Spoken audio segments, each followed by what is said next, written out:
உங்களுக்கு காசு கொடுத்து வேலை பார்க்கறதுக்கும் விசுவாசத்துக்கு வேலை பார்க்கறது வித்தியாசம் இல்லைன்னு நினைக்கிறேன். ஓஹோ, நான் வேணா ஒரு சாம்பிள் காட்டுட்டுமா? அவர்கள் சொன்னாங்க அவர் பணம் சம்பாதித்தார், ரசிகர்களை ஏமாற்றி கொண்டிருக்கார், அவரை நம்பாதீங்க அப்படின்ற ஒரு கருத்தை அவர் சொல்கின்ற பொழுது எனக்கு கோபம் வரும். போல ஒர்க் ஃப்ரம் ஹோம்னு சொல்றாங்க. இன்றைக்கு ஒர்க் ஃப்ரம் ஹோம்னு சொல்ற இவர்கள் வந்து பாலிடிக்ஸ் ஃபார் ஃபேமிலின்றதை ஏன் பேச மாட்டேங்கிறாங்க?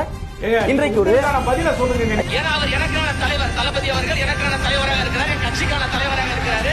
பல கோடி மக்கள் கொண்டாடக்கூடிய ஒரு தலைவராக இருக்கின்ற பொழுது ஒரு பொது ஊடகத்தில் எங்க தலைவரை விமர்சிக்கும் போது திருப்பி கேள்வி கேட்க வேண்டிய கடமை எனக்கு இருக்கு. நீங்க ஒரு ஆட்சியாளர் இந்த பரந்தூர் நிலைப்பாட்டில் ஆளுங்கட்சி செய்வது சரியா தவறா உங்க நிலைப்பாடு என்ன? அந்த அடிப்படையில் நான் கேட்கிறேன், எங்கே என் தலைவரை நான் விட்டு கொடுக்க முடியாதுங்க.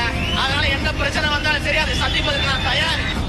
சொல்லுங்க, ஆளுங்கட்சியோட நிலைப்பாடு வந்து என்ன? உங்களுக்கு நிலைப்பாடு என்ன? ஆளுங்கட்சி செய்யறது சரியா தவறா? மக்கள் 900 நாளா போராடுறாங்க, ஒரு நாள் போனாருன்னு சொல்றீங்களே, வேங்க வயல்ல போராடாத மக்களை வந்து இன்றைக்கு வரைக்கும் போய் பார்க்காம இருக்காங்களா? அதுல உங்க நிலைப்பாடு என்ன? ஆளுங்கட்சிக்கு தான் நீங்க என்ன கருத்து சொல்றீங்க? அதுல தெம்பு இருந்தா, திராணி இருந்தா, துணிச்சல் இருந்தா திரு ஸ்டாலின் அவர்களுடைய கார்ட்டூன் உங்களால் இப்படி போட முடியுமா? இல்ல மாண்புமிகு துணை முதலமைச்சர் உதயநிதி ஸ்டாலின் அவர்களுடைய கார்ட்டூன் இப்படி வரைய முடியுமா? அதுக்கு பதில் சொல்லுங்க. ஏன் மக்கள் தேர்ந்தெடுத்த ஒரு அரசாங்கம் இருக்கு, அதை கேள்வி கேட்க உங்களுக்கு ஏன் வரமாட்டேங்குது தைரியம்? நீங்க பேசிட்டு இருக்கீங்க, ஒரு நாள் வந்துட்டு போறான்னு சொல்லிட்டு இன்றைக்கு வந்து ஆளுங்கட்சி என்ன செய்யுதுன்றதை ஏன் பேச மாட்டேங்கிறீங்க? ஒரு விவாதத்துல வந்து ஏன் மக்களுக்காக பேச வந்திருக்கீங்க? ஆளுங்கட்சியோட ஸ்போக்ஸ் பர்சன் கிடையாதுங்க யாரும்.